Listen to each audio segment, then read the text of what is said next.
En el nombre del Padre, y del Hijo, y del Espíritu Santo. Amén. Padre nuestro que estás en los cielos, santificado sea tu nombre. Venga a nosotros tu reino.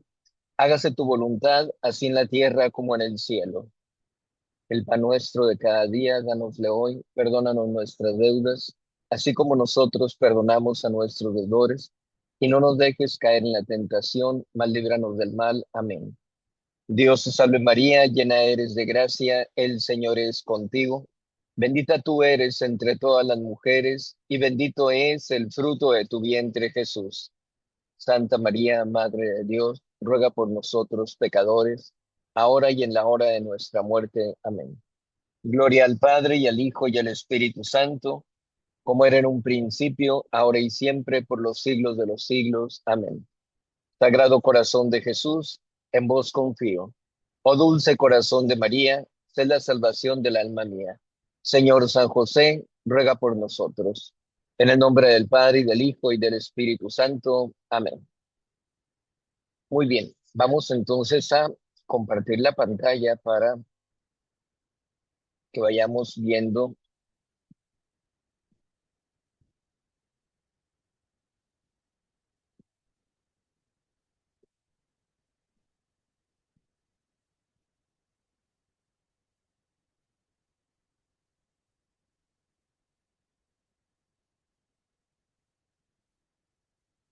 Muy bien. Entonces,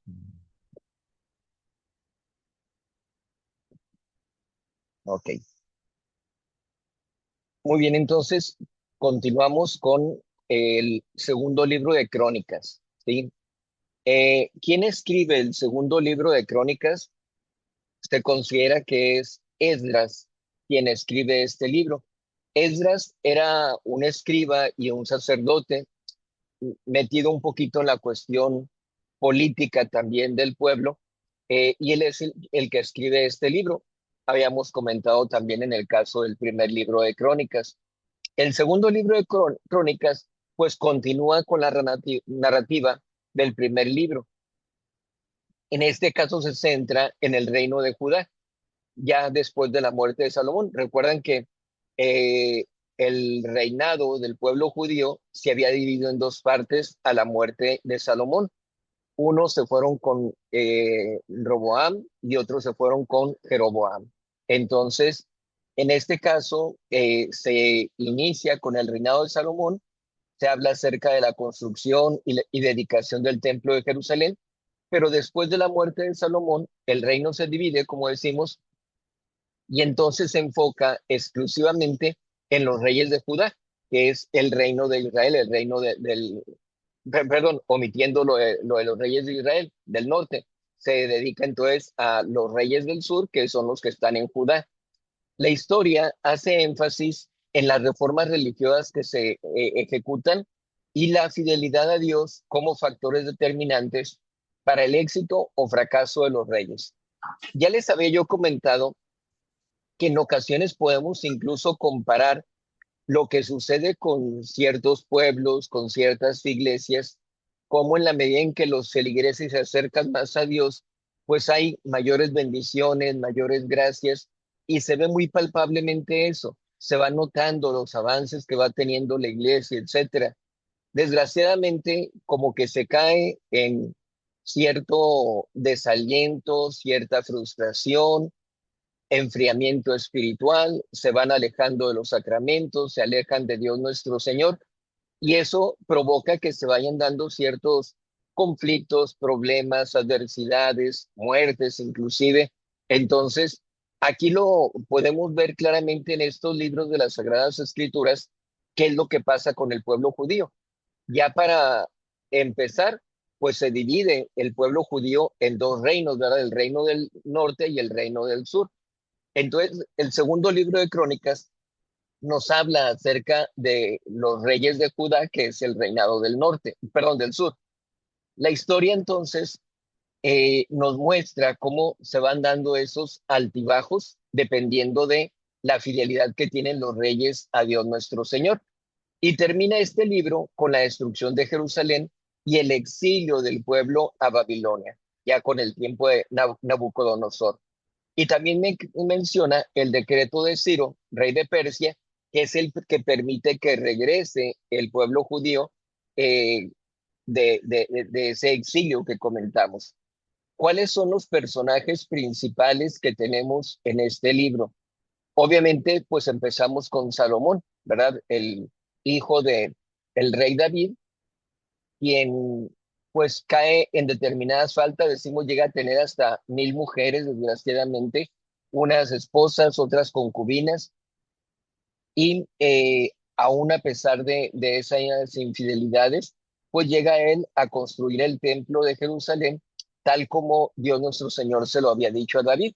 Pero ya a la muerte de Salomón, viene el otro personaje que es su hijo, Roboam, eh, de los reyes más importantes de Judá, pues está Josafá, está Ezequías, que él es conocido por su fidelidad y reforma religiosa, y eso hace que mejore el pueblo judío, específicamente del reinado de Judá.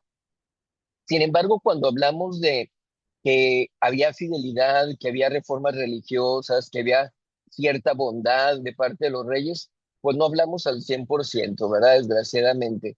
Entonces, por eso se vienen una gran cantidad de reyes. Algunos pasan inadvertidos completamente porque es efímero realmente el tiempo que están y las cosas que hacen. Entonces, aquí en este caso, después de Ezequías, pues viene el caso de Manasés, también rey de Judá. Él dura mucho tiempo en su reinado y es conocido por su arrepentimiento que tiene. Le corresponden a él ciertos factores históricos que lo hacen tener ese arrepentimiento, como lo vamos a ver.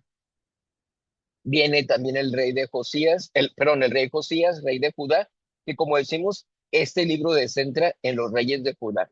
Él promueve una gran reforma religiosa.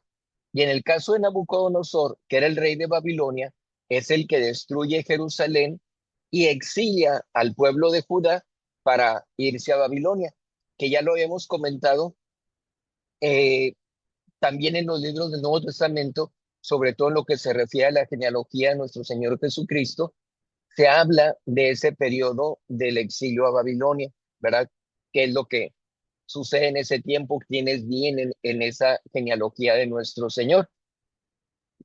Pero aquí tomamos en consideración, en este caso, cómo ya posteriormente se da el regreso de parte del pueblo de Judá.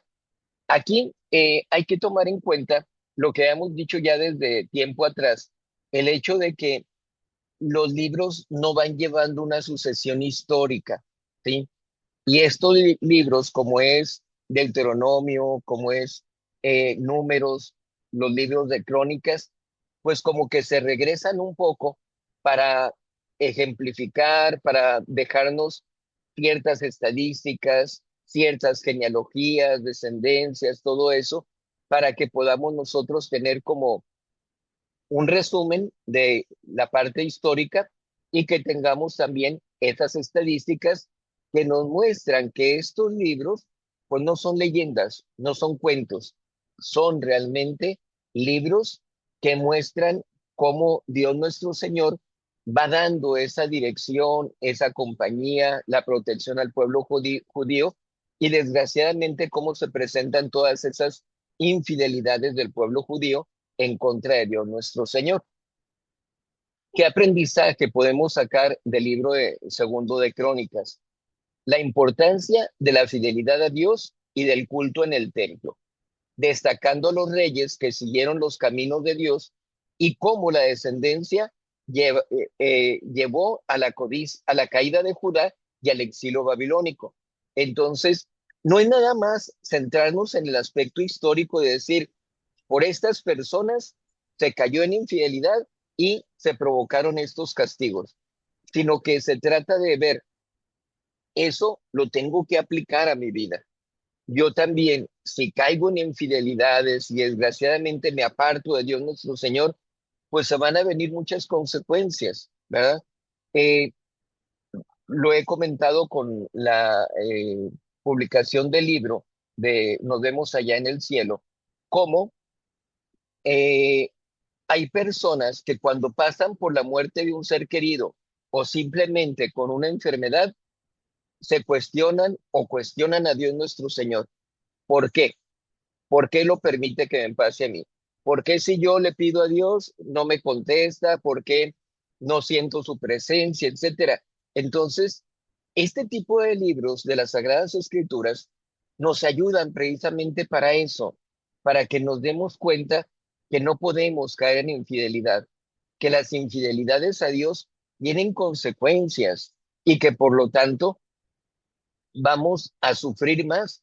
A final de cuentas, no podemos hacer que Dios cambie, no podemos hacer que nos curemos automáticamente o que resucite un ser querido, no, pero lo que sí podemos es, como decimos comúnmente, escarmentar en cabeza ajena, aprender de estos ejemplos para decir, ¿cómo lo aplico entonces a mi vida espiritual?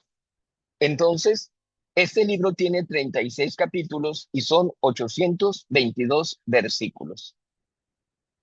Vamos a ver entonces así las partes más importantes de este segundo libro de Crónicas. Como decíamos, inicia con Salomón, su riqueza, su sabiduría, la construcción del templo. En el capítulo 5 vemos entonces cómo el arca de la alianza es colocada en el templo. Dios nuestro Señor había mandado que se hiciera esa arca y los elementos que deberían estar dentro de ella, para que de esa manera se mostrara la presencia de Dios nuestro Señor, no nada más en ese tiempo, sino a lo largo de toda su historia, ¿verdad? Porque son ciertas situaciones cuando deja las tablas de los mandamientos a Moisés, el bastón de Aarón, el maná, ¿verdad? Como sea esa protección de parte de Dios nuestro Señor. Entonces, son simbolismos, son figuras de esa presencia de Dios nuestro Señor. Por eso el Arca de la Alianza se considera como una figura o símbolo de nuestros agrarios, donde tenemos en la iglesia, dentro de esos agrarios, la Sagrada Eucaristía, que ya no es una presencia nada más espiritual, sino también es una presencia física de nuestro Señor Jesucristo. Les cuento una anécdota ahorita sobre esa situación del sagrario. El sagrario es donde exclusivamente se coloca la Sagrada Eucaristía, sea en un píxide que se llama, que es una especie de relicario, donde se pone ordinariamente la hostia grande que se va a colocar en la custodia para la exposición del Santísimo Sacramento, o se coloca en un copón para dar la comunión a los fieles. En ocasiones vamos a llevar la comunión a un enfermo y tenemos un píxide, que es un relicario más chiquito, que lo llevamos colgado al cuello. Eh, va- Llevamos colgada la bolsita y dentro de la bolsita viene ese relicario. Entonces, ese relicario llamado píxide se deja ya con la hostia o las hostias dentro del sagrario, para que en el momento oportuno, en el momento debido, pueda uno tomar el píxide, colocarlo en la bolsita, lo mete uno debajo del sobrepelliz, que es la túnica blanca que lleva uno corta, eh, y de esa manera se dirige uno a llevar la comunión a los enfermos. Les especifico eso porque hay mucha gente que piensa que dentro del sagrario se contienen otro tipo de cosas. Como muchas veces se enfatiza que la mayor riqueza que tenemos en la iglesia se encuentra en el sagrario, hay personas que se confunden y piensan que lo que hay allí pues es algún tesoro, alguna situaciones de dinero, ¿verdad? Este tipo de cosas. Me acuerdo una ocasión en que me avisan que habían robado en una iglesia y que habían violado el sagrario. Gracias a Dios no había Santísimo Sacramento reservado, entonces verifiqué con el otro padre que estaba allí en Hermosillo para ver que no hubiera este Santísimo reservado. Me dijo que efectivamente no estaba el Santísimo reservado. Entonces, platicando con otra persona, le comentaba, había alguien que estaba preocupada porque abrieron el sagrario y pensó que se habían llevado el copón con hostias, pero no, le digo, no estaba el Santísimo reservado. Y me dice este señor, dice, ¿y no se llevaron nada del sagrario? No, le digo que no estaba reservado el Santísimo, pero no tenían dinero allí. Y me quedé así, ah, caray, pues no, le digo, es que ahí no se pone dinero, ¿sí? Entonces, sí debemos tomar en cuenta lo más valioso, lo más sagrado está en el sagrario, pero nos referimos a esa presencia física de nuestro Señor Jesucristo, que obviamente se tiene que defender con la propia vida para que no llegue a suceder ningún sacrilegio.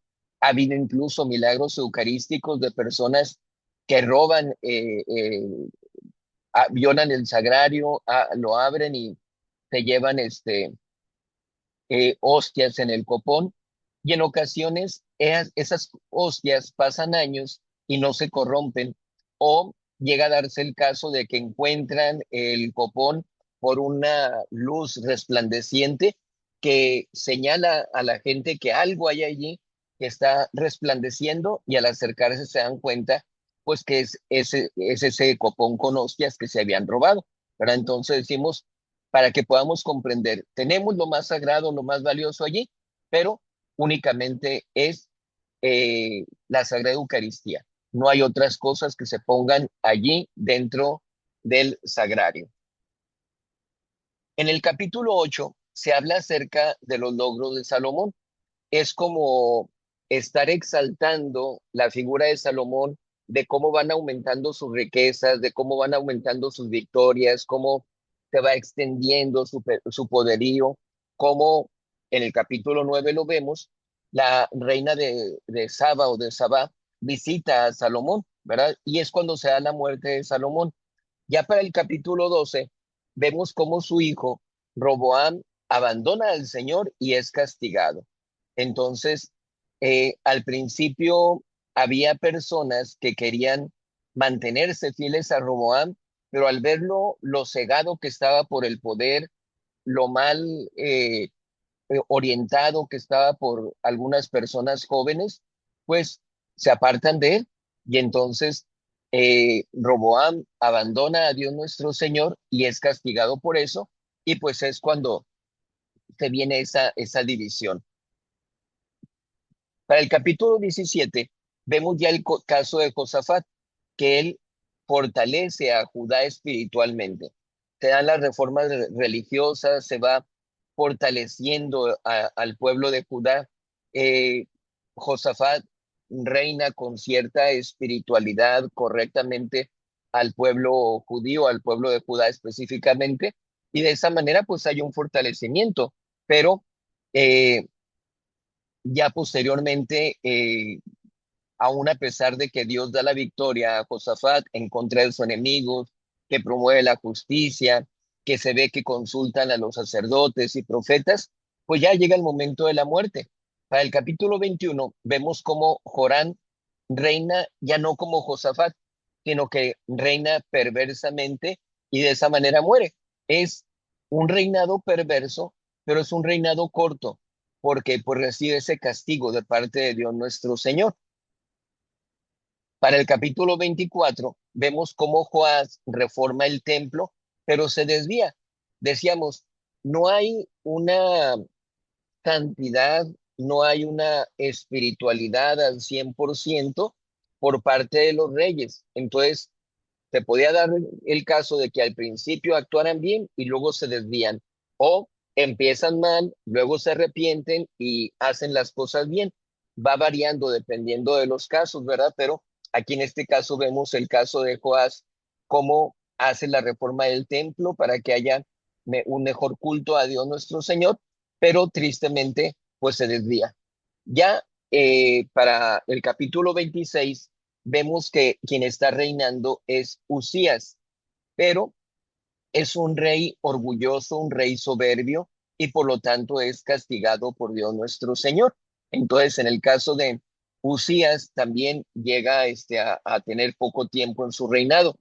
En el capítulo 28 vemos el caso de Acaz, ahora sí que el caso de Acaz, quien reina perversamente y se aleja de Dios.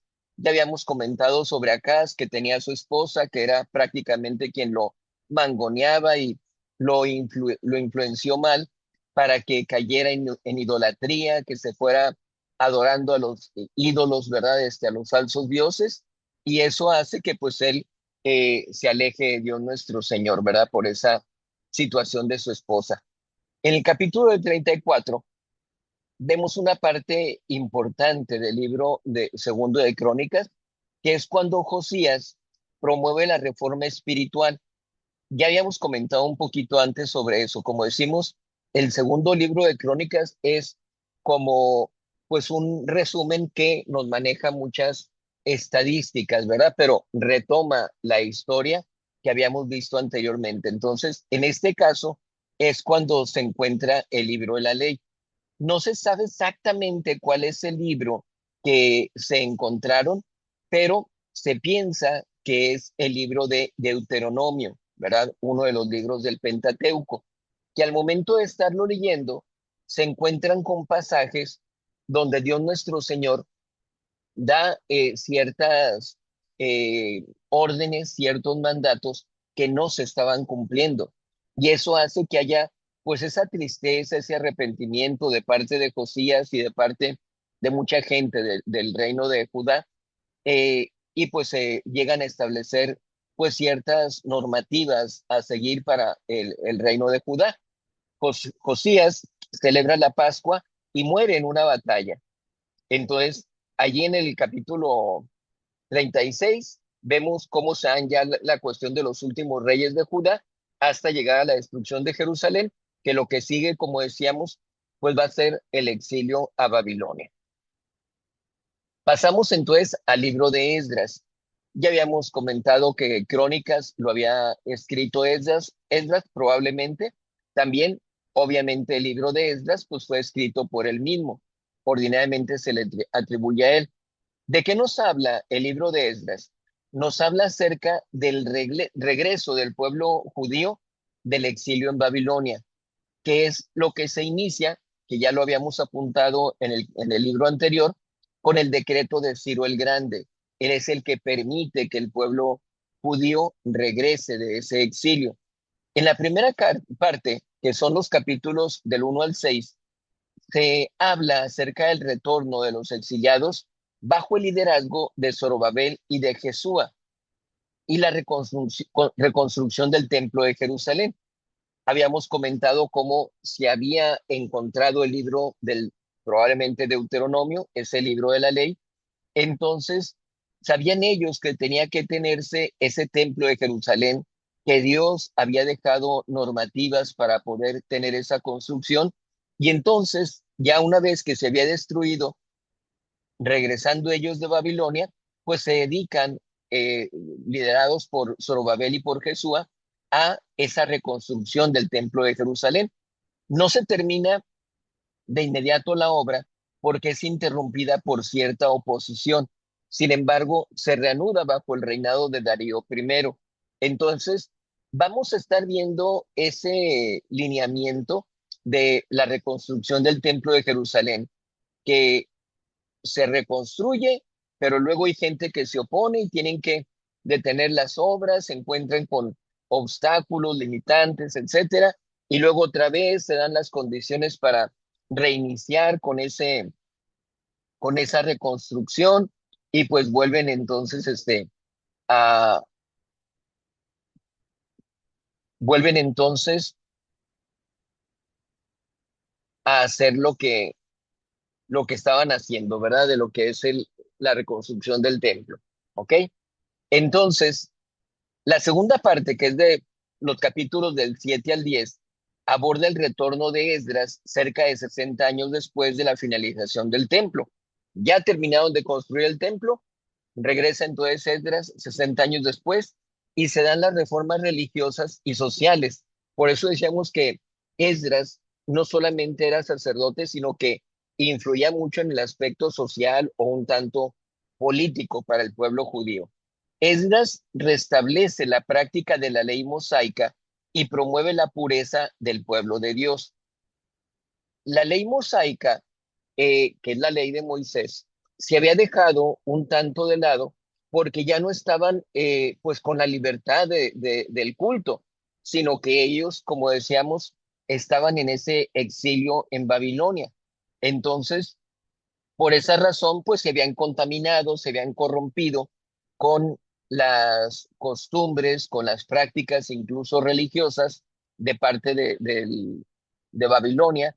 Y cuando ya regresan y que llega específicamente Esdras, pues él se dedica a todas esas reformas para que la gente pueda retomar la práctica de la ley de Moisés y que se pueda tener esa pureza del pueblo de Dios. Acuérdense que la pureza en el Antiguo Testamento, específicamente en el Pentateuco, se refiere a una pureza más que nada religiosa, a una pureza litúrgica, podemos decir. Entonces, hay muchas prácticas de parte de ellos, como lavatorios, como el evitar comer animales llamados impuros, etcétera. Entonces, retoman ese tipo de prácticas los judíos, ya dirigidos por Esdras. Y hay algo muy particular que se resalta en este libro de Esdras, que es el combatir los matrimonios mixtos que se daban entre judíos y pueblos extranjeros. Obviamente, como decimos, que estaban en ese exilio en Babilonia, si estaban dominados por ellos, tenían que someterse a muchas de sus leyes, pues se mezclaron mucho con esa gente. Dejan de tener la práctica de la ley mosaica y se dan los matrimonios entre judíos y gente de Babilonia. Entonces ya como que no le dan tanta importancia a eso, pero había gente que guardaba esa pureza, que guardaba esas costumbres del pueblo judío, y obviamente pues uno de ellos es Esdras. Entonces Esdras es el que empieza con esa labor para que se eviten esos matrimonios mixtos, ¿sí? Dándolos como algo que realmente causa mucho daño para el pueblo judío y para su espiritualidad. No solamente nos vamos a referir a eso que pasa con el pueblo judío en ese tiempo de Esdras. Tomamos en consideración también que dentro de la Iglesia Católica llegamos a encontrarnos con dos impedimentos, de hecho, son dos impedimentos que es el matrimonio mixto y o de mixta religión y la disparidad de cultos. ¿En qué consiste ya ese tipo de matrimonio para nuestro caso? El matrimonio mixto consiste en que se casa una persona católica con una persona protestante. Esos matrimonios están prohibidos. Hay un impedimento dentro del derecho canónico. Una persona católica no puede casarse con una persona cristiana protestante, ¿verdad? Llámese testigos de Jehová, llámese mormones, llámese metodistas, llámese sabatistas, etcétera. Si pudiéramos incluso llamar a los mormones y a los testigos de Jehová como cristianos, porque realmente si profundizamos, ni siquiera podemos llamarles cristianos, ya que ninguno de los dos acepta que nuestro Señor Jesucristo es Dios. En el caso de los mormones, dicen que Jesucristo es un profeta nada más, y en el caso de los testigos de Jehová, dicen que es un Dios con D minúscula, ¿verdad? Rebajan la categoría de Dios nuestro Señor, de Jesucristo específicamente, a un Dios, como decimos, con D minúscula. Entonces, propiamente no son cristianos. Eh, ¿Qué es lo que pasa en estos casos? Cuando una persona católica quiere contraer matrimonio con una persona protestante, no se le permite. Si a pesar de eso, como sucede en ocasiones, desgraciadamente, deciden vivir juntos, si ya después de una buena cantidad de años se ve que llevan una buena relación, que no es posible que se dé la conversión de la persona protestante al catolicismo, pero que permite que la persona católica practique libremente su catolicismo y que los hijos sean bautizados e instruidos dentro de la religión católica, se le hace que firme un juramento donde va a seguir permitiendo que se dé esa libertad católica para la familia. Y en esas condiciones se puede permitir el matrimonio, pero no se permite que se haga una misa de matrimonio, bendición de arras, anillos, lazo, etcétera. No, realmente lo único que se hace es que ni siquiera en la iglesia, sino en la sacristía, se presentan eh, las dos personas, la persona católica y la protestante, y llevando dos testigos que son esenciales para la validez del matrimonio, se hace la declaración de matrimonio con la intención de que ya estén casados, que sea un sacramento y que la persona católica pueda acercarse a la confesión y a la comunión, que no tenga ningún impedimento para hacerlo. Entonces es como una protección que da la Iglesia Católica a la persona católica, obviamente, para que pueda tener el acercamiento a nuestro Señor Jesucristo. Pero decimos, en principio no se permite. Aun y cuando digan, pues vamos a ir a vivir juntos, a ver si no nos casa.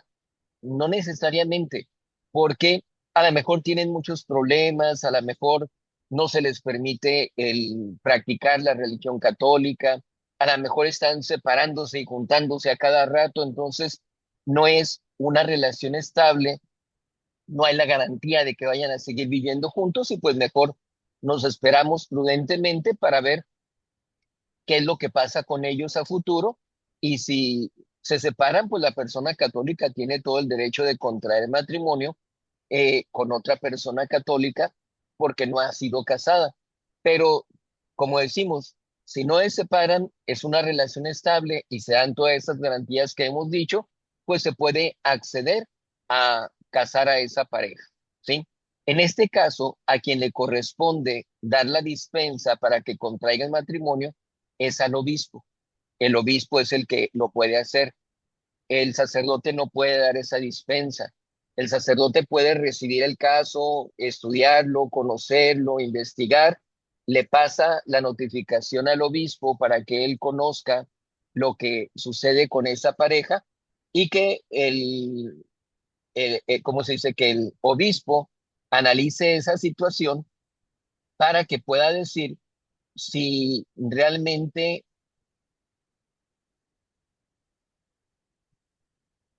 si realmente eh, en esas condiciones vale la pena dar ¿cómo se dice? Dar esa dispensa, ¿sí?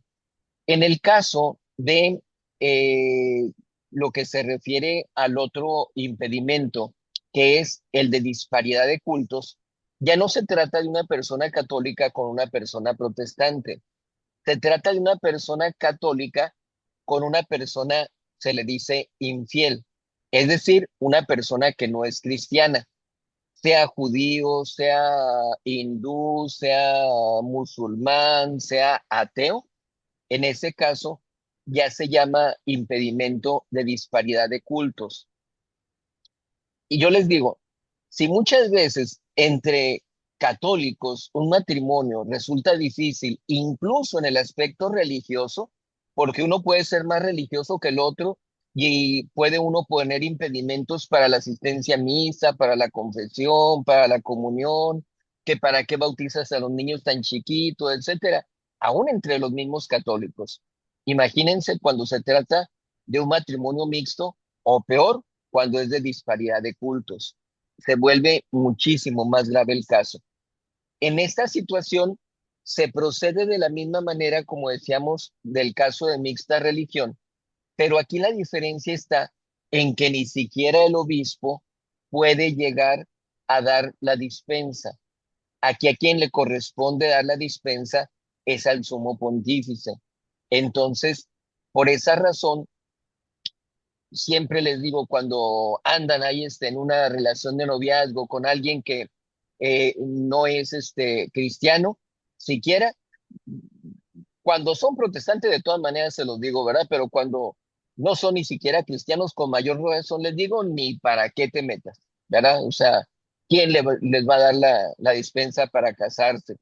Y muchas veces se cae en el error, en la ingenuidad, en eh, pues un engaño que pone el demonio de hacerles creer que los van a convertir. Y yo les digo, si en el noviazgo no los convierten, pues menos los van a convertir en el matrimonio. Uno en un millón se dan esas conversiones. Pero pues no vayan a esperarse a llevar una relación con una persona así en un noviazgo con la esperanza de que lo voy a convertir o la voy a convertir, ¿verdad? O sea, es mejor, nos llevamos como amigos, vamos viendo qué tanta eh, posibilidad, posibilidad hay de que se dé la conversión y entonces ya veremos si se da esa buena relación para llegar a un matrimonio ya entre católicos, ¿sí? Por eso decimos, este libro de Esdras, que es un libro de 10 capítulos nada más, es un libro chico, son 280 versículos, es muy bueno que lo lean para que puedan entender el mal que provoca el que se den esos matrimonios mixtos, ¿sí? Somos católicos, tenemos que buscar dentro de la religión católica personas afines para que no haya un problema con la cuestión religiosa. ¿Cuáles son los personajes que tenemos dentro de este libro de Esdras? Esdras, obviamente, escribe y sacerdote que lideró ese retorno de los exiliados. Tenemos el caso de Zorobabel, que es el líder que lleva el primer grupo de exiliados. Ciro el Grande, el rey de Persia, que permite que regresen del exilio los judíos. Darío I, que es el rey de Persia también, que apoya la reconstrucción del templo, ¿verdad? Que habíamos dicho se ha quedado a medias por oposición y ya él, Darío I, ayuda, apoya para que se dé esa reconstrucción. Tenemos también el caso del rey Artajerjes I, también rey de Persia, que él otorgó a Esdras la autoridad para reformar el culto y la vida religiosa en Israel. Entonces, aquí ya tiene esa libertad, tiene esa facilidad de Esdras de poder llevar esa reforma religiosa, de tener esa espiritualidad, esa pureza, de acuerdo a sus leyes, ¿verdad? Para poder dirigir adecuadamente al pueblo judío. El caso de Josué o Jesúa, no confundirlo con Josué, el sucesor de Moisés. Este Josué o Jesúa es el sumo sacerdote que ayudó a Zorobabel en la reconstrucción del templo, ¿verdad? Es un artífice de esa reconstrucción. ¿Cuál es el aprendizaje que debemos sacar de este libro? La restauración espiritual y física de Jerusalén y del templo, destacando el regreso del pueblo de Dios a la tierra prometida y la importancia de la obediencia a la ley de Dios. Es decir, nos tenemos que restaurar nosotros mismos, tenemos que reacondicionarnos espiritualmente, todo lo que se refiere al cumplimiento de los mandamientos, nuestras devociones, la unión con nuestro Señor Jesucristo, especialmente a través de la Sagrada Comunión. Todo eso nos ayuda muchísimo para que podamos darle el cauce correcto a nuestra vida y, como hemos dicho, que no lleguemos nosotros a sufrir castigos por ese tipo de desviaciones en las que se puede llegar a incurrir. Tenemos entonces que obedecer a la ley de Dios nuestro Señor.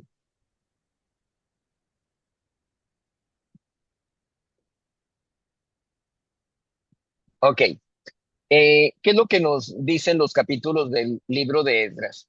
En el capítulo 3 es cuando vemos que se dedican a la reconstrucción del altar y se da el inicio de la reconstrucción del templo, ¿verdad? Que ya lo hemos señalado. Entonces, ya tienen ellos esa libertad, tienen ese permiso para hacerlo y desgraciadamente en el capítulo 4 pues se da la oposición de la que hablábamos.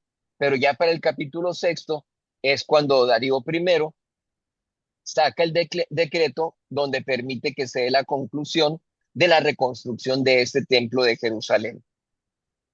Para el capítulo 9, Esdras lamenta los matrimonios mixtos entre los judíos.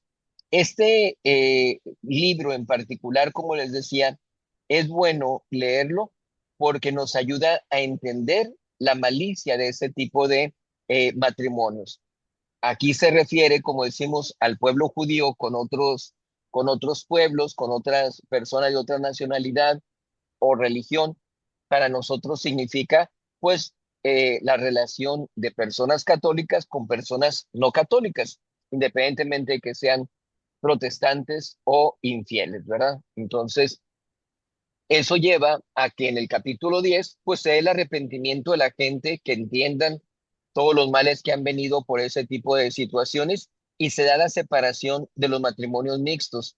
Aquí es muy importante este hecho, que se vea el sacrificio que hacen ellos para poder separarse de la persona con quien estaban viviendo, porque no era lo correcto, aun a pesar de que no habláramos de un sacramento. En la actualidad tenemos nosotros que decir que muchas veces nos encontramos con personas que viven en estos matrimonios mixtos o incluso de disparidad de cultos, que no están casados por la iglesia, que no se ha dado una dispensa, ¿verdad? Que viven nada más en unión libre o incluso en adulterio y que desgraciadamente ponen muchos obstáculos para esa separación. Que si quiero mucho a esta persona, que si cómo dejo a mis hijos sin su papá.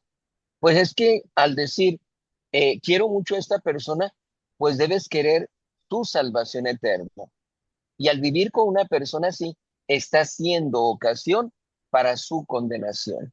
Entonces, no eres un ejemplo a seguir, no eres un medio para su santificación, sino al contrario, para su condenación. Por esa razón, no se tiene que poner ese tipo de obstáculos. Para los hijos va a ser mayor ejemplo, es decir, mis papás se separaron por amor a Dios, porque quieren estar acercándose a los sacramentos y quieren que nosotros nos acerquemos a ellos también. Entonces, ese sacrificio, ese renunciamiento llega a ser un mejor ejemplo para que no se caiga en ese tipo de engaños que pone el demonio. Pasamos entonces al libro de Nehemías. El libro de Nehemías lo escribió probablemente el mismo Nehemías con algunas contribuciones de parte de Esdras. ¿Qué nos dice este libro de las Sagradas Escrituras? Este libro transcurre durante el periodo post-exilio, es decir, ya cuando Esdras se llevó al pueblo judío de nuevo a Jerusalén, cuando ya se hace la reconstrucción del templo, entonces ya en ese tiempo es cuando, después de ese cautiverio, Nehemías, que era un judío que servía como copero del rey persa hasta Artajerjes, del que hablábamos ya en el libro anterior, se enteró de que los muros de Jerusalén estaban destruidos y en ruinas. Pide la autorización de Artajerjes y entonces él regresa a Jerusalén para liderar la reconstrucción de los muros. Entonces, ya se estaba dando esa reconstrucción. Él ayuda con la reconstrucción de los muros. Nehemías enfrenta mucha oposición de los enemigos de Israel. ¿Quiénes son esos enemigos? Tambalat, Tobías, no confundirlo tampoco con el Tobías de el libro de Tobías, ¿verdad? Que fue una persona muy buena y lo vamos a ver adelante.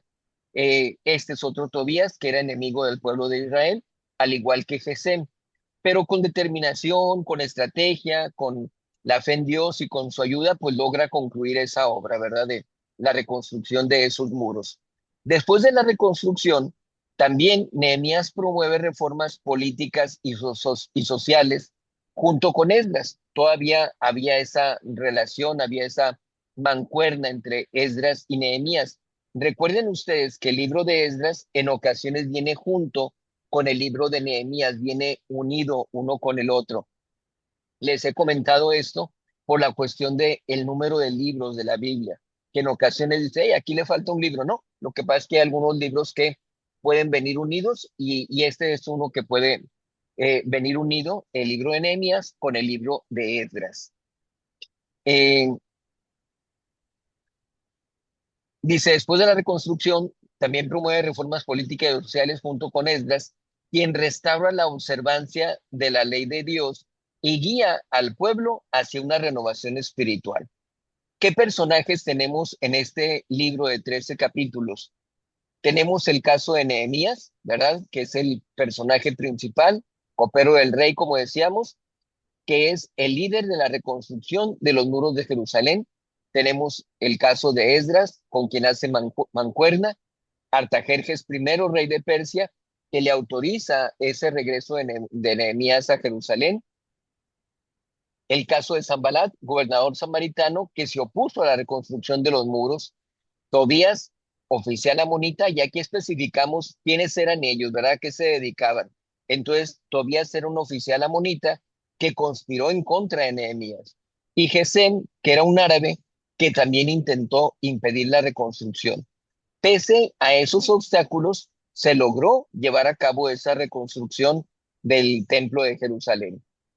El aprendizaje que tenemos es que esa reconstrucción es el símbolo de la restauración de la seguridad física y la renovación espiritual de Israel. Se destaca el liderazgo de Nehemías y la importancia de la obediencia a Dios. Para nosotros en lo particular, pues nos da esa enseñanza, ese aprendizaje de esa reconstrucción espiritual que tenemos que hacer.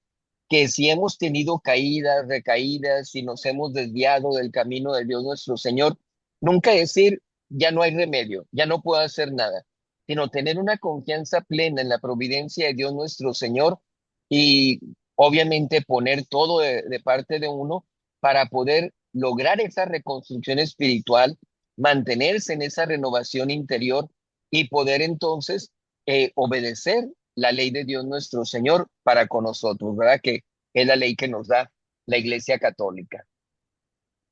Vemos entonces la cronología del libro de Nehemías, que como decíamos, nada más son 13 libros. Empezamos con Nehemías, que recibe la noticia sobre Jerusalén y se pone en oración.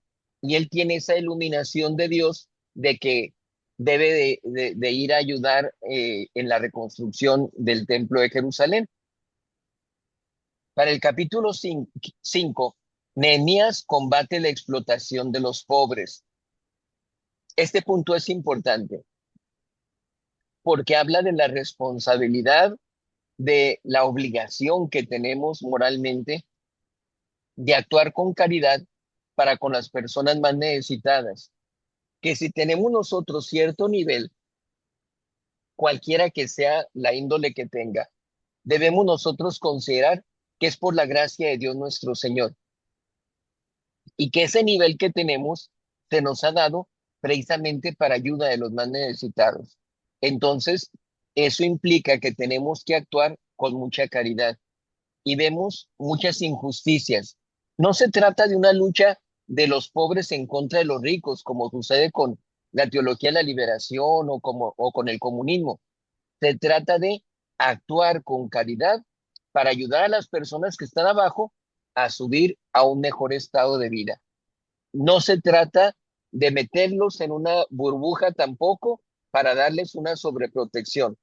Se trata de darles las herramientas debidas para que puedan ellos seguir adelante, ¿verdad? Porque llega un momento en que ya no podemos hacer nada por ellos, tenemos que darles entonces las herramientas, las armas, las condiciones para que ellos puedan abrirse paso en adelante, ¿verdad? Que puedan ir mejorando.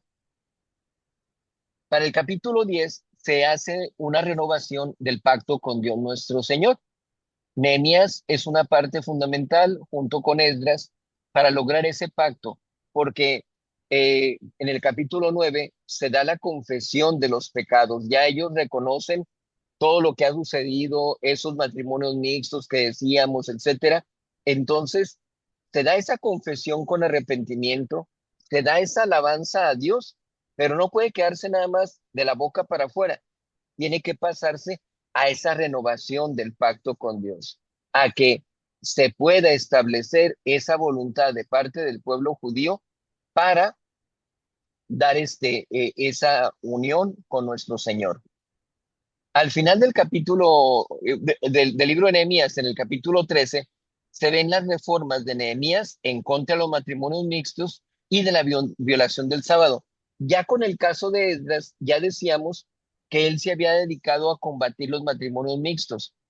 Lo mismo hace Nehemías, pero aquí le agrega también el luchar en contra de la violación del sábado o sabbat, ¿verdad? Para el pueblo judío, que es el día de descanso para ellos. Para nosotros, el domingo es el día del Señor. Es entonces la enseñanza que debemos sacar de este capítulo, de que tenemos que cuidar de que ese día lo dediquemos a Dios nuestro Señor. Tenemos todos los otros 6 días para nosotros. El séptimo día tenemos que descansar, tenemos que dedicárselo a Dios nuestro Señor. Entonces, a través de la asistencia a misa, la confesión, la comunión, el rezo del rosario, lectura espiritual, pláticas espirituales, la convivencia sana en la familia, todo eso es una forma en que santifica ese día. Hay personas, sabemos, que por desgracia no tienen el acceso fácil a la asistencia a la Santa Misa, que viven retirados de donde se celebra la misa. En esas condiciones, cuando están a más de 1 hora y media, según recuerdo, de donde se celebra la misa, ellos están dispensados de esa asistencia. Si hacen el esfuerzo para asistir, pues es obviamente muy meritorio de su parte, pero ya no hay una obligación. Aún y cuando no hay una obligación, pues yo les recomiendo hagan ese esfuerzo porque luego, aún y cuando estén dispensados y no cometan pecado, se van enfriando, se van alejando. Y cuando ya tienen la oportunidad de asistir a misa, que ya no hay impedimento, tristemente no lo hacen, ¿verdad? Entonces, lo vemos en los lugares donde tenemos misiones. Va uno una vez al mes y se nos llena la iglesia o el lugar donde se celebra la misa, pero luego se manda un sacerdote y ¡fum! Baja el número de personas. ¿Por qué razón? Porque no es lo mismo estar asistiendo una vez al mes que estar asistiendo cada semana. Y como no tienen esa costumbre, pues desgraciadamente no tienen la voluntad tampoco para hacer ahora ese esfuerzo. Por eso es importante este capítulo para que veamos cómo el pueblo judío, que estamos hablando nada más de un día de descanso, hacían mucho énfasis en la necesidad e importancia de guardarlo, cayendo muchas veces en graves exageraciones. Para nosotros simplemente tiene que ser el cuidar de santificar ese día, evitando las obras serviles. Las obras serviles son donde no predomina la parte intelectual o espiritual, cuando son labores de jardinería, de carpintería, albañilería, ese tipo de cosas. Por más que uno diga, es por hobby, es por entretenerme, no, son obras serviles y no deben hacerse, ¿sí? Hay que organizarse adecuadamente porque hay personas que específicamente dicen, el domingo lo voy a dedicar para esas obras. Y no debe ser así. Tenemos que santificar el día del Señor. Y entonces este libro nos ayuda, este capítulo en particular, nos ayuda para poder tener ese conocimiento de su importancia. Entramos entonces en el libro de Tobías. Este es un libro bellísimo. Desde un principio yo se los había recomendado que lo leyeran. Espero en Dios que lo hayan hecho y si no lo han hecho, se los encargo mucho, porque son muchas enseñanzas a lo largo de únicamente 14 capítulos que tiene este libro. Decimos son 278 versículos. Versículos pues son frasecitas nada más, ¿verdad?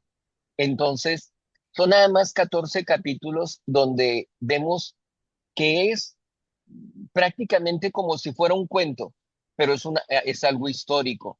Entonces, no debemos verlo en el sentido de que es una leyenda.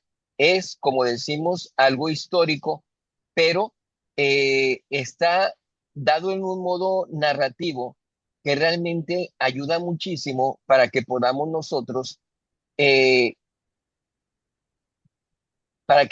nosotros eh, entretenernos más. Capta fácilmente nuestra atención este libro de Tobías. Entonces, eh, no sabemos quién lo escribió. Se piensa que fue escrito por un judío en el periodo del exilio o quizás hasta posteriormente, ¿verdad? ¿De qué nos habla este libro de Tobías? Es un relato de fe, fidelidad a Dios y providencia divina. se desarrolla en el periodo del exilio asirio. Ya estamos hablando de otro exilio, ¿verdad? Ya no es el de Babilonia, sino aquí es el exilio asirio. Cuando los israelitas estaban dispersos, Tobit era el papá de Tobías. Es realmente el mismo nombre, ¿verdad? Nada más que se le dice Tobit al papá para poder distinguirlo en la narración de su hijo Tobías. Entonces, Tobit es un judío fiel que enfrenta dificultades, incluida la ceguera, se queda ciego. Y su hijo Tobías emprende un viaje para recuperar un dinero de su papá. Eh, en ese viaje es guiado por el arcángel San Rafael, quien aquí dice se disfraza de humano, podemos decir se manifiesta como humano más correctamente. Durante el viaje, Tobías enfrenta ciertos desafíos, incluido el matrimonio con Sara, que esta mujer había perdido varios esposos en la misma primera noche de su matrimonio, habían fallecido ellos, habían perdido la vida por una influencia de un demonio, ¿verdad? Del demonio Asmodeo. Pero con la ayuda de San Rafael, Tobías logra alejar el mal y traer el bien tanto para Sara como para su padre Tobit. Ahorita lo vamos a ver capítulo por capítulo. Los personajes pues son Tobías, el hijo, que es el que pasa por todas esas peripecias, todo ese peregrinar, un joven piadoso que emprende el viaje para recuperar el dinero de su papá, para la fortuna de la familia. Tobit, que era su papá, era un hombre justo y temeroso de Dios. Se queda ciego y enfrenta pruebas, por eso manda a Tobías para que recupere su dinero. Sara, como decíamos, era una joven atormentada por un demonio, Asmodeo, y se convierte después en la esposa de Tobías. El arcángel San Rafael toma esa manifestación de ser humano, de viajero, y guía a Tobías y le enseña sobre la curación y la protección de Dios nuestro Señor. Y Asmodeo, como decíamos, pues es el demonio que atormentaba a Sara y que, pues no que impidiera que se casara, porque ahí se casaba, pero que les quitaba la vida a sus maridos. El aprendizaje que sacamos de este libro de Tobías es que nos enseña acerca de la importancia de la fe, de la caridad y de la confianza en Dios. Dios cuida de quienes permanecen fieles, enviando ayuda en momentos difíciles y recompensando a aquellos que viven conforme a su voluntad. ¿Sí? Así, grosso modo, es el resumen de este libro de Tobías. Pero vamos a ver entonces, capítulo por capítulo, qué es lo que nos dice el libro de Tobías. Empezamos el capítulo primero cuando Tobit, el papá de Tobías, era una persona justa que ayudaba a los necesitados y a quienes sufrían persecución. Recordamos, estamos dentro del tiempo del exilio, entonces eran perseguidos los judíos. Tobit, perdón, veía que mataban a algún judío y entonces él a escondidas iba y tomaba el cuerpo, lo escondía y luego, llegada la noche, iba y lo sepultaba. Y eso era lo que él hacía.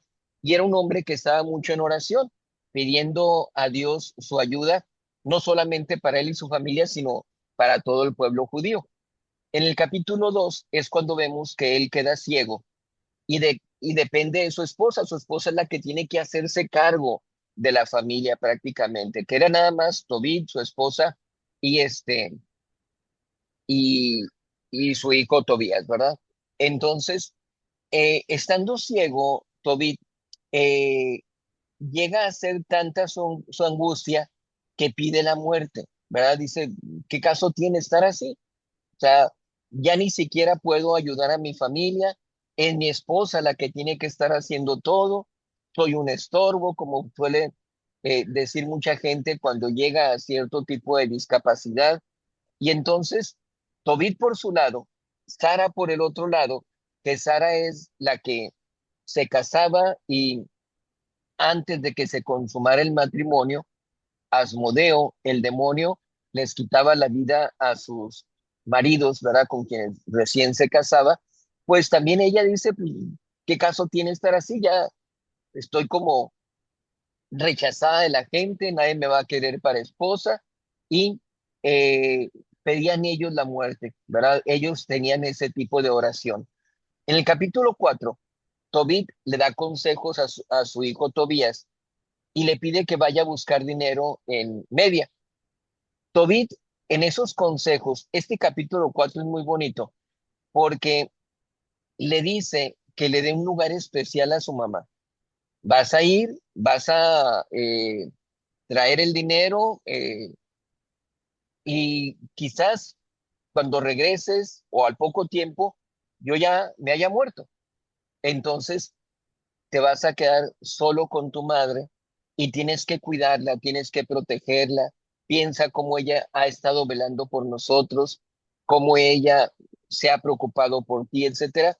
Es una serie de consejos muy bonitos que Tobit le da a su hijo Tobías en cuanto a ese cuidado de su mamá. Yo les digo, todo hijo tendríamos que leer este capítulo 4 cuando menos, del libro de Tobías, para que viéramos realmente la riqueza tan grande que encierra el tener a nuestra madre, incluso a ambos padres, ¿verdad? Padre y madre, pero muy especialmente a nuestra madre. Entonces, en consecuencia, con qué respeto, con qué reverencia, con qué caridad tenemos que guiarnos para con ella. En el capítulo 5, Tobías se dirige hacia la Media, como le había pedido su papá, y se encuentra con el arcángel San Rafael. eh, y se convierte San Rafael en su guía. Él le dice que él conoce el camino y que él lo puede conducir. ¿Cuánto me vas a cobrar? Ya luego vemos eso, tú no te preocupes por eso, yo te voy a guiar. En el capítulo 6 eh, hay que pescar y se encuentra con un pez muy grande. Y San Rafael le dice a Tobías que continúe con la pesca de ese pez, que luche contra él, que lo venza, porque ese pescado va a ser importante. Entonces, ya una vez que se logra la pesca, le pide que guarde los órganos, el hígado, la hiel de ese pez para que los utilice posteriormente. Ya en el capítulo 7, Tobías conoce a Sara, se enamora de ella perdidamente, pero se entera de lo que está pasando con Sara, que con quien se casa se muere. Y entonces dice, ¿y ahora qué hago yo? Si me caso con ella, que estoy enamorado de ella, es una mujer hermosa, pues me voy a morir. Entonces, ¿qué es lo que tengo que hacer? Y es entonces cuando San Rafael le dice que saque el pescado, que le saque las entrañas, que con eso haga una mezcla y eso lo va a poner ahí en su habitación, su recámara, para que de esa manera pueda ahuyentar a aquel demonio que estaba atormentando a Sara. Y ellos se casan, contraen matrimonio, y la primera noche de su matrimonio, ellos se dedican a estar en oración. Y esta es una enseñanza para los esposos, ¿verdad? Marido y mujer, de cómo lo fundamental, lo primordial, no es el aspecto carnal en el matrimonio, sino la parte espiritual, que cuando se contrae matrimonio es para apoyarse mutuamente en la búsqueda de la salvación eterna. Tomen en cuenta que cuando se da un matrimonio en la iglesia, marido y mujer son los ministros del sacramento. El sacerdote que está allí no es el ministro del sacramento. El sacerdote es nada más un testigo para que vigile, se verifique, que se cumpla con todo lo que marca el derecho canónico y que ese matrimonio entonces sea válido canónicamente hablando, ¿sí? Es un testigo especial el sacerdote, no es el ministro del sacramento. ¿Por qué? Porque la materia del sacramento del matrimonio es cada uno de los contrayentes, son sus cuerpos que están otorgando el uno al otro. Entonces, ellos son la materia del sacramento. La forma la dicen ellos. Cuando el padre pregunta, fulanito, acepta a Sutanita como tu legítima esposa según el rito de la Santa Madre Iglesia, y fulanito dice, sí, padre, sí quiero, sí acepto, en ese sí, en esa afirmación, está diciendo la forma del sacramento. Igual cuando lo hace con la mujer, Sutanita, ¿aceptas a fulanito? Sí, padre, sí acepto. Ok, allí ambos están diciendo la forma del sacramento. Por supuesto, la tienen que decir los dos, ¿verdad? Tiene que ser una aceptación mutua. Ya una vez que tienen la disposición de ser el uno para el otro y se dice la forma de aceptación del matrimonio, allí ellos son quienes ponen la materia, la forma, y por lo tanto son quienes están administrando el sacramento. Y quien administra el sacramento, pues es el ministro. Y solamente pasa eso con el matrimonio. Los cuatro elementos de todo sacramento en el matrimonio son los contrayentes. Materia, tus propios cuerpos que ofrecen a la otra persona, a su cónyuge, la forma, la aceptación, el sujeto quien recibe el sacramento, que son ellos obviamente, y el ministro, que como hemos explicado, pues son ellos también. Y al momento de decir, se están administrando el sacramento, están otorgándose el uno al otro la gracia santificante, ¿sí? Entonces, fíjense lo grandioso que es el sacramento, por eso dice el apóstol San Pablo, gran misterio es este, mas yo hablo con respecto a Cristo y a la iglesia, porque el matrimonio es un símbolo, una figura de la unión de nuestro Señor Jesucristo con la iglesia católica. Entonces, en cada matrimonio te está dando esa continuidad de la unión de nuestro Señor Jesucristo con la iglesia. Así es de que este capítulo 7, donde Tobías pide la mano de Sara, el capítulo 8, donde es expulsado, el demonio es expulsado y Tobías se casa con Sara, eso es muy importante para los casados. En el capítulo 9 vemos cómo el arcángel San Rafael le ayuda a Tobías a recuperar el dinero de Tobit, ¿sí? Entonces ya lo acompaña, no, no que estuviera escondido o que tuvieran que sacarlo de algún lugar, simplemente lo acompaña para poder recuperar el dinero. Entonces San Rafael ayuda a Tobías, regresan entonces Tobías y Sara, ya como marido y mujer, ya casados, regresan a su casa. En el capítulo 11, Tobit es curado de la ceguera. ¿De qué manera? Con la hiel del pez que le había dicho San Rafael que pescara a Tobías. Entonces ya le dice, ahora ya es el momento, saca la hiel del pescado y con eso se lo vas a poner en los ojos a tu papá y se le van a caer las escamas que tiene y va a recuperar la visión. Entonces allí es curado de su ceguera Tobit, el papá de Tobías. En el capítulo 12 también es una parte muy bonita porque es cuando el arcángel San Rafael revela su identidad, se manifiesta como un ángel y dice que él es uno de los siete que están ante el trono de Dios nuestro Señor, los de los ángeles que están más cerca de Dios. Y les dice, cuando yo estaba entre ustedes y que vean que comía, realmente no estaba comiendo. Obviamente, ¿verdad? Porque los ángeles no necesitan comer, son seres espirituales. Entonces, por esa razón, eh, para evitar confusiones y para dejarnos la enseñanza a nosotros, les especifica que no estaba comiendo él, ¿verdad? Que Dios nuestro Señor ha realizado milagros a través de él para que puedan ellos tener esas curaciones, tener esa expulsión de demonios, tener la custodia de Tobías en ese viaje que se hizo, etcétera.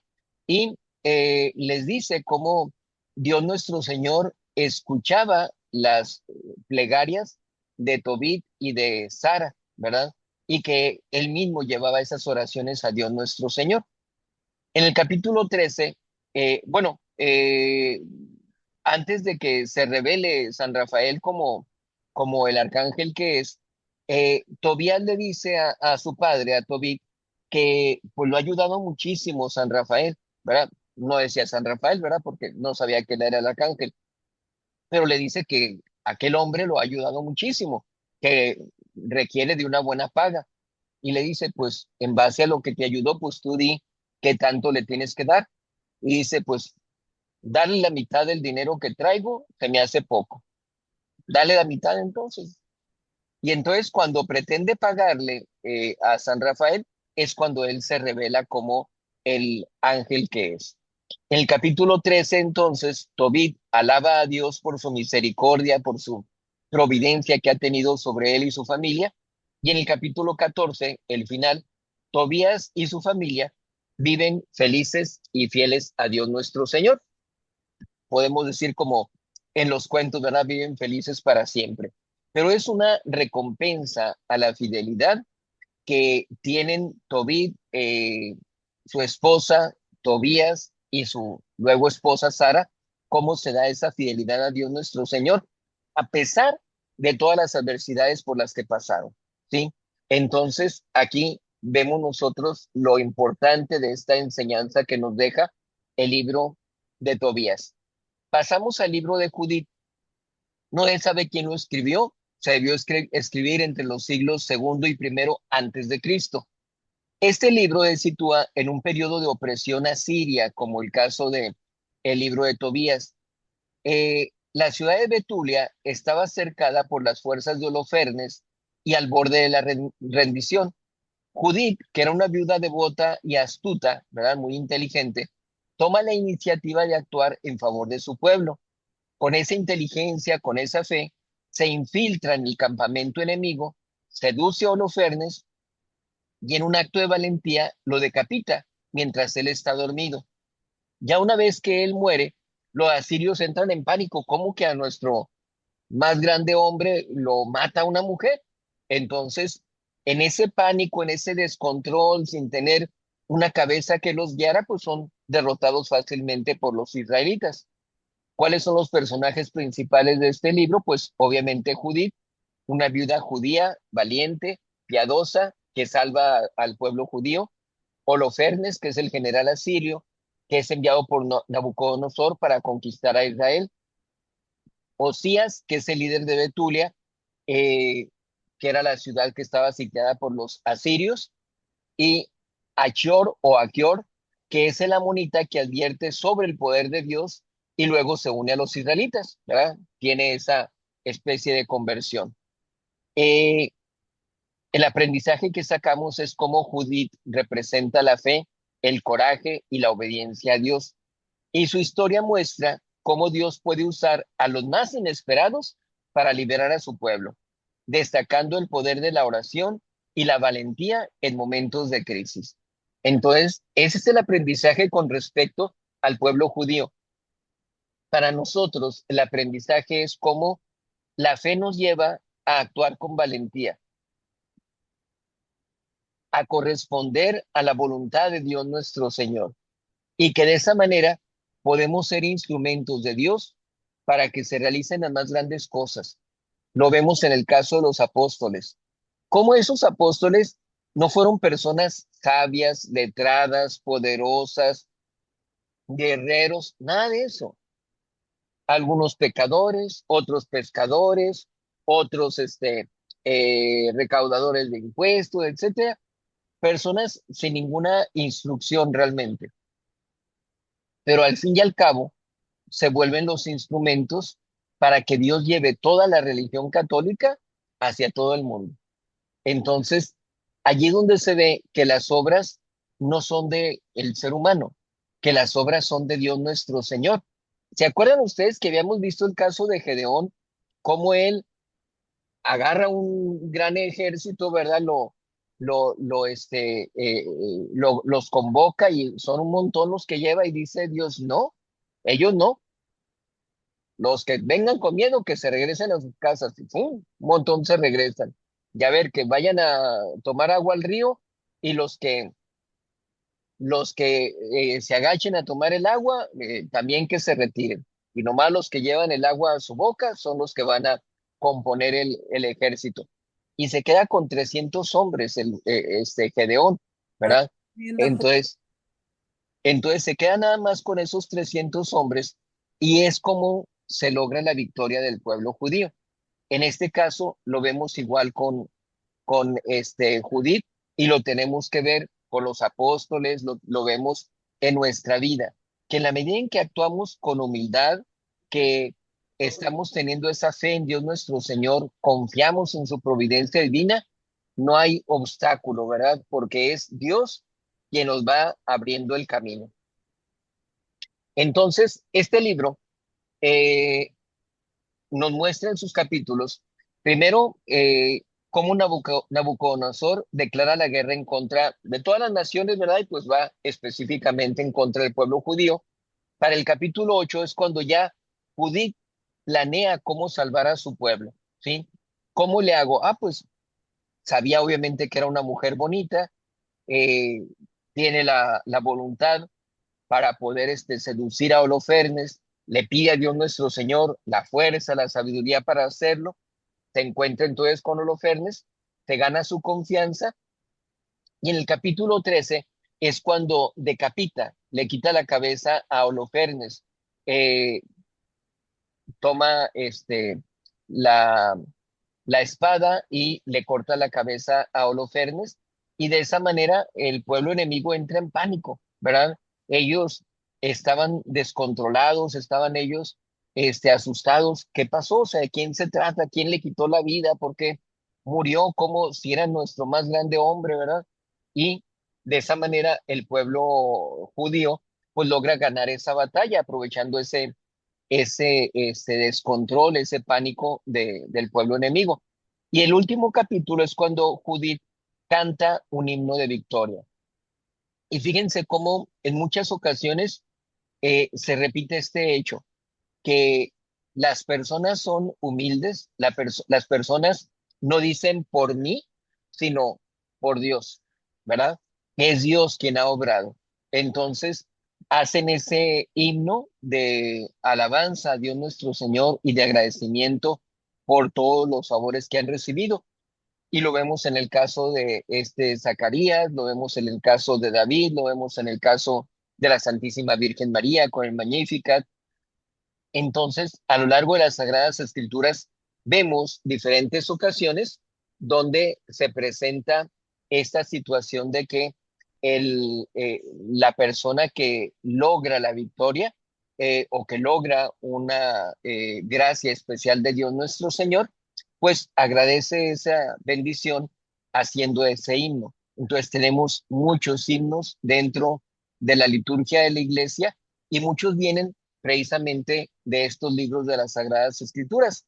En el aspecto litúrgico es muy importante el que nosotros comprendamos esto, que a través de esos pasajes históricos de las Sagradas Escrituras tenemos el fundamento para nuestra religión. Entonces, no es el hecho de que borrón y cuenta nueva y que ahora vamos a hacer, no, no, no, nuestro Señor Jesucristo dijo, no he venido a abolir, sino a perfeccionar. Entonces, nos ha traído la perfección de la religión nuestro Señor Jesucristo y es en lo que tenemos que situarnos nosotros. Y no debemos retomar las cosas del pueblo judío, ni mucho menos, por supuesto que no, pero tenemos que ver que de las Sagradas Escrituras del Antiguo Testamento tenemos grandes aprendizajes. ¿Qué es lo que tenemos que hacer? ¿Qué es lo que no tenemos que hacer? ¿De qué manera tenemos que conducirnos? El agradecimiento a Dios en todo momento, el sobrellevar las penalidades, las adversidades, el tributar a Dios nuestro Señor lo que le corresponde, todo el honor y toda la gloria, etcétera. Entonces, estas enseñanzas que nos dejan las Sagradas Escrituras nos ayudan para guiarnos en ese buen camino, ¿verdad? Que no estemos nosotros con esa situación de desconocimiento de las Sagradas Escrituras, porque eh, es una de las bases principales que tenemos en la religión.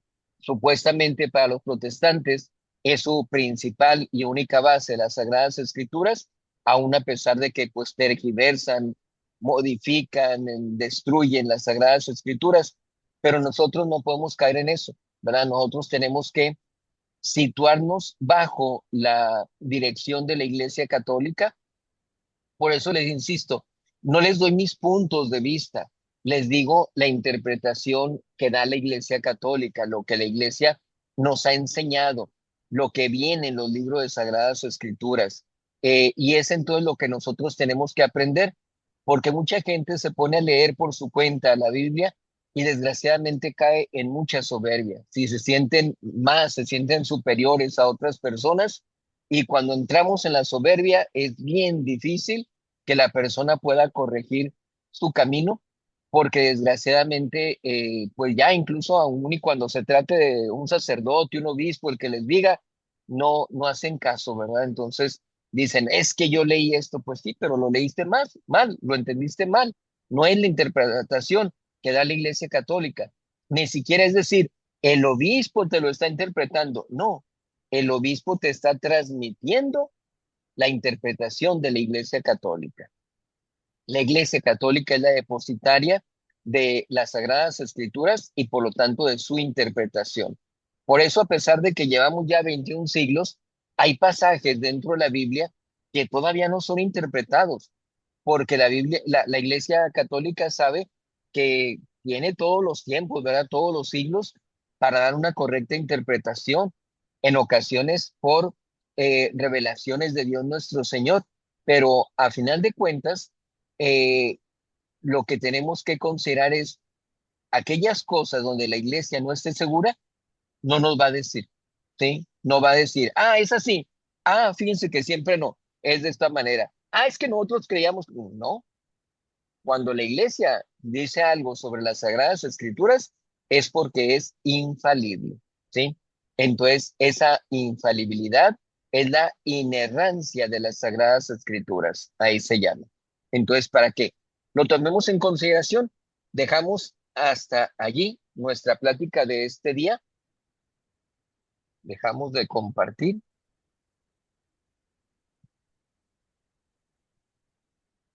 ¿ok? Eh, y pues ya con el favor de Dios para la próxima semana volvemos a vernos, volvemos a tener la clase. Sé que vamos a estar con la cuestión de posadas y todo eso para esas fechas.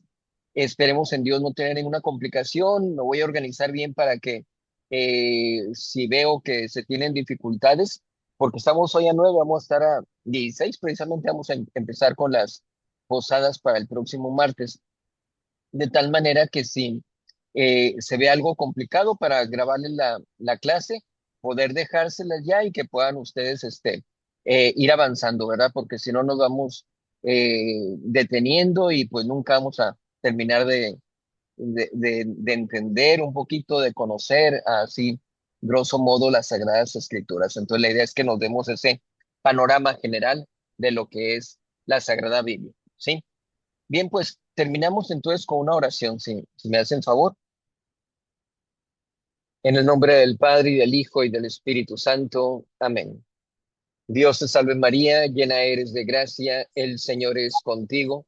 Bendita tú eres entre todas las mujeres y bendito es el fruto de tu vientre, Jesús. Santa María, Madre de Dios. Y en la hora de nuestra muerte. Amén. Gloria al Padre y al Hijo y al Espíritu Santo.